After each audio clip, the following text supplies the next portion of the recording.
Salut à tous, je vais vous faire une petite vidéo en fait comment vous expliquer comment vous couper votre frange.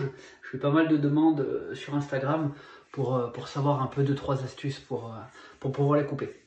Donc voilà, je vais vous expliquer parce que bah, moi j'ai pas de frange, hein, donc je vais vous expliquer. Première chose importante, toujours se couper la frange sur cheveux lavés, d'accord? Sur cheveux lavés et coiffés, d'accord? Jamais sur cheveux sales, il peut y avoir un mauvais pli. Les cheveux peuvent partir sur le côté, du coup ça va remonter, toujours sur cheveux propres, lavés.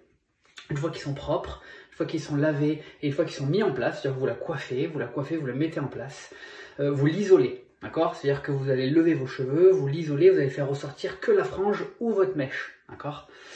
Une fois que c'est fait, donc une fois que c'est isolé, vous allez partir à peu près, pour une frange droite un petit peu effilée, en dessous du surcil, d'accord, entre 3-4 mm en dessous du surcil, parce qu'en fait il y aura toujours, on appelle ça un petit peu un rebond, c'est-à-dire que la frange quand vous allez couper, elle va légèrement remonter. Donc si vous partez directement au niveau des surcils, automatiquement, boum, elle va passer au-dessus des surcils, c'est moins joli, tout dépend de votre coupe, mais c'est moins joli pour les cheveux un peu plus simples.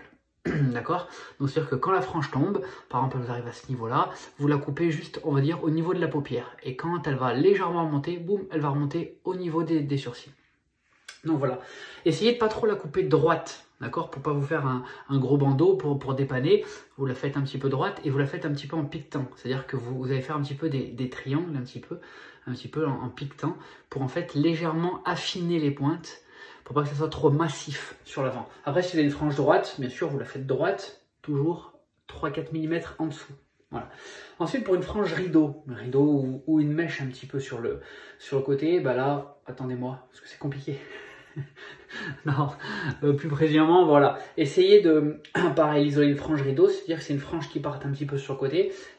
Faites des mèches témoins. Mèches témoins, c'est-à-dire que vous prenez les deux premières mèches qui sont au milieu, d'accord, et vous les coupez à peu près au milieu du nez, d'accord, toujours pareil, en piquetant. Et ensuite, vous revenez isoler, vous prenez votre frange et après vous allez partir légèrement de biais. C'est une frange un petit peu plus longue pour faire un esprit un peu rideau.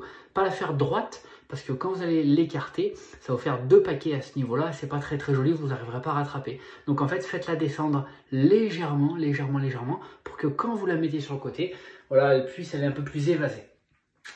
Voilà, bon, j'espère que ça peut vous aider. Pensez bien, voilà, à couper juste 3-4 mm en dessous des surcils, parce qu'avec le rebond de la frange, ça va légèrement remonter. Toujours se faire sur cheveux propres et lavés, pensez-y, jamais sur cheveux sales, jamais.